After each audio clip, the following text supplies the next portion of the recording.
Hello，大家好，歡迎收睇粵流天下節頻道，我係梁生 Alan。咁今集廢話唔講啦，帶俾大家呢就係辦理一個居住證同埋辦理終身醫保嘅。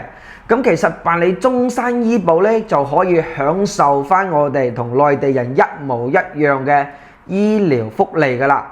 咁辦理醫保之前呢，咁我哋要睇翻個時間。我哋喺每年嘅9月份至12月份先係辦理醫保嘅時間嘅。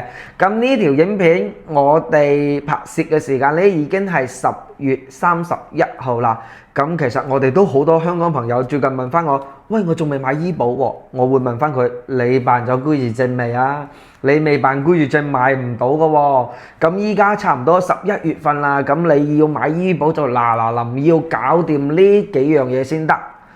第一樣就係一個居住證啦。咁辦咗居住證，你就可以買醫保啦。而辦理居住證佢都需要一段時間，買醫保又需要一段時間，所以就一定要嗱臨去搞掂佢先。咁事不宜遲，咁依家同大家講下辦理居住證。咁其實辦理居住證呢，好多香港街坊佢都話：喂，其實我攞個居住證嚟有咩用啫？好似冇乜用喎，我一樣翻嚟正常生活嘅。其實唔係啊，你辦理咗居住證嘅話呢，就相當於擁有咗一個內地嘅身份證號碼。咁同內地人一樣，你平時喺辦理銀行嘅事務啦，好多政府包括稅務上邊嘅事務啦，都可以喺線上一剔過搞掂晒嘅，係非常之便利嘅。咁可以享受翻我哋內地嘅醫療福利啦、教育嘅資源啦，同埋仲有一個交通嘅福利嘅。咁你至少嚟講，上到60歲係可以免費坐巴士嘅喺內地啦。咁依家嚟講下辦理居住證嘅條件。第一，我哋需要一個呢就係房產證嘅。咁呢個就係針對已經買咗樓嘅香港街坊啦。咁仲有一部分話我翻嚟租樓住喎，我想買醫保啊，辦理居住證點啊？其實都係可以嘅，你就需要提供你嘅租房合同。不過呢份租房合同一定要攞去你所在區域、所住區域嘅鎮區中心街道辦進行一個蓋章備案，咁樣呢份租房合同就可以攞去辦理居住證啦。咁第二樣呢就係一個要影相同埋一個回執。咁我哋可以揀翻附近一個影相鋪啦，入翻去同職員講翻，我係港澳人士，我需要辦理居住證，我依家要影相同埋攞一個回執嘅。咁佢就會幫你影相，同埋會將你嘅相片信息同埋你身份信息上傳到公安部門嗰邊進行一個採集嘅。咁其實呢個費用都係30蚊左右咁樣就可以搞掂噶啦。咁我哋攞咗呢兩樣嘢嘅話，咁仲有一步呢就係需要預約。咁我哋中山嘅話呢，咁我哋就喺微信上邊搜索一個小程式叫做雲預約嘅。咁我哋入翻嚟就會睇翻到一個叫鎮街中心。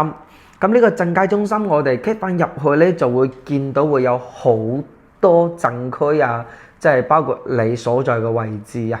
咁我哋以一個三鄉為例啦，咁我就 click 入三鄉，會見到會有一個網上預約呢個窗口。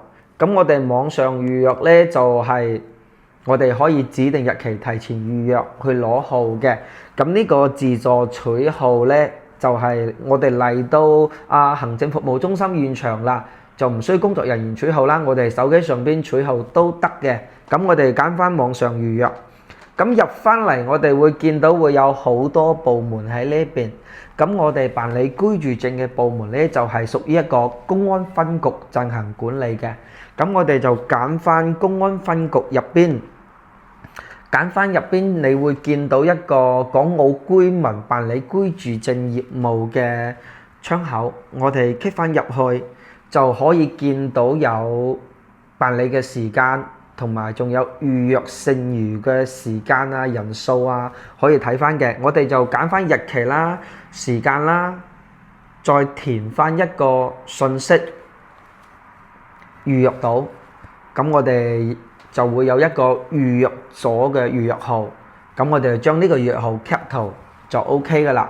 咁我哋呢三樣嘢做齊咗之後呢，就定時定候去到我哋一個行政服務中心公安分局嗰邊進行一個辦理嘅。咁辦理咗居住證嘅話呢，咁佢大概係15日左右時間就可以攞到。咁會有兩種方式啦。第一種就係你嚟返現場呢邊去攞，第二種就係一個郵寄嘅方式。咁可能就會有15蚊嘅快遞費咁樣，就寄翻去你指定嘅位置攞就 OK 噶啦。同埋呢個居住證佢有效期係5年嘅，咁我哋喺到期嘅前1個月去進行一個續期，咁樣就 OK 噶啦。咁有咗居住證，咁其實喺大陸生活呢係非常方便嘅，比如我哋買車啊、醫保啊。咁就可以用翻噶啦。咁接來再講下呢，就係我哋一個醫保嘅購買流程啦。因為依家已經係10月份啦，佢到12月即係年底之前呢就截止購買噶啦。9月份開始，9月份至12月份。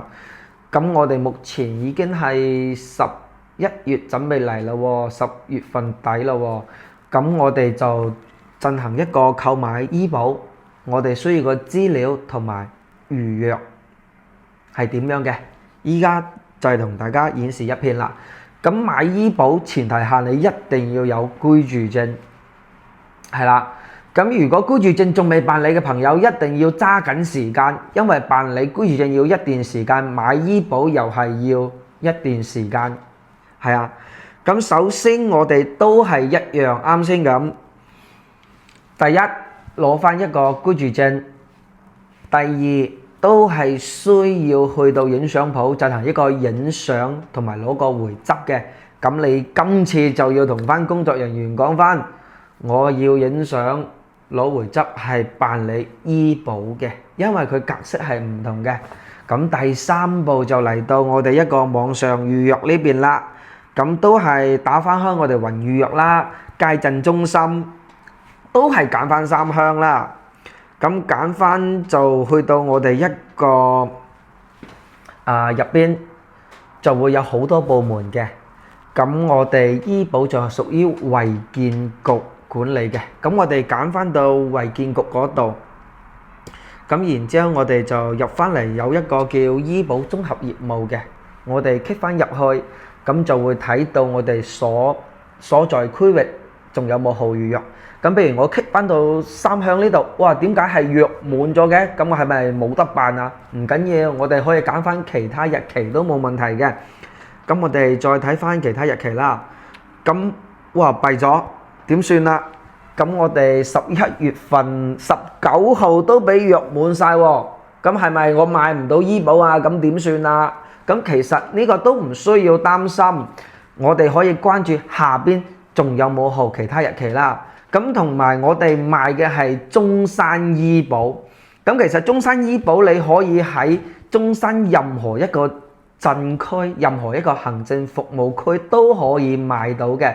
即係譬如我哋喺3鄉，我哋已經預約好晒冇號啦喎，咁我哋可以揀翻附近嘅鎮區啦，比如坦洲近我哋啦、神灣啦、板湖、五桂山，咁都可以進行一個預約嘅，喺全中山都得。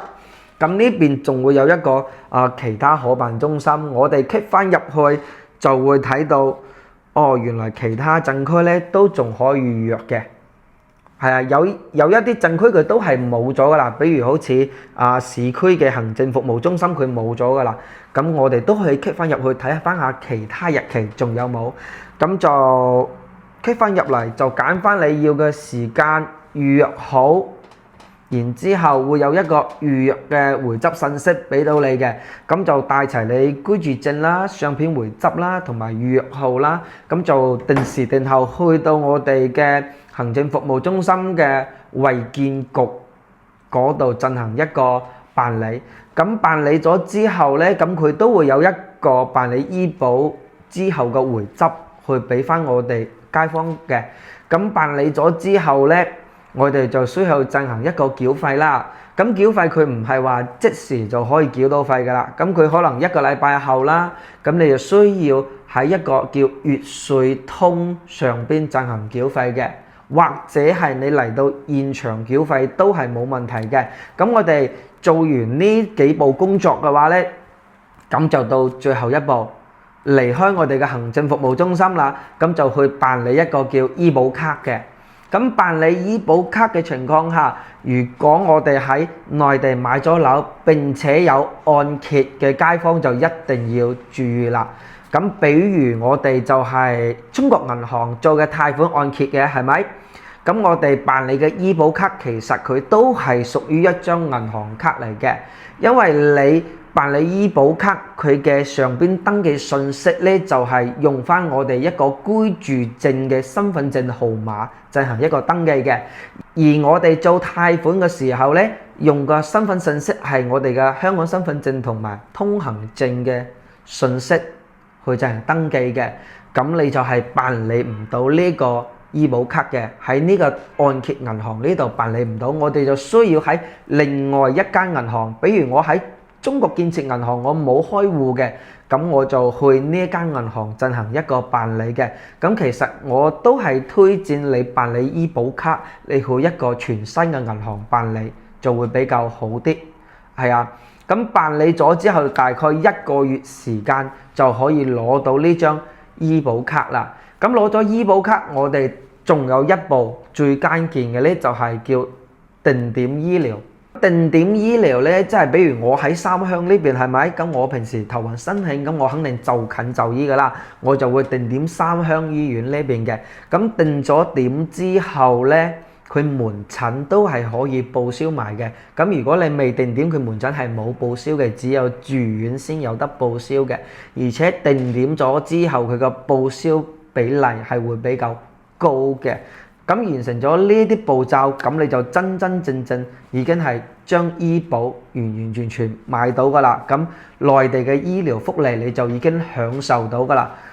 咁同埋跟我哋粵流天下節成交嘅街坊朋友呢，咁呢啲都係含喺我哋一個售後服務入邊嘅。咁我哋粵流天下節售前呢，就會對我哋業主幫佢進行一個分析，揀樓盤啦，根據預算需求理想個環境進行一個揀樓盤去俾佢，幫佢用最短嘅時間揀到最啱心水嘅樓盤嘅。咁我哋手續呢都係一條龍去幫大家進行一個辦理嘅。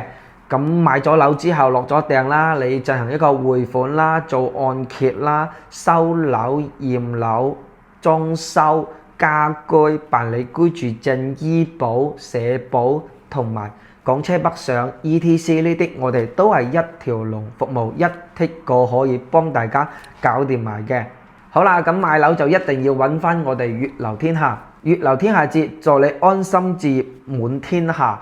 咁下期就同大家分享一個港車北上辦理嘅條件流程，同埋我哋港車北上辦理 ETC 嘅教程啦。咁下期影片再見啦，拜拜！歡迎訂閱我哋粵流天下節頻道，下期再見，拜拜。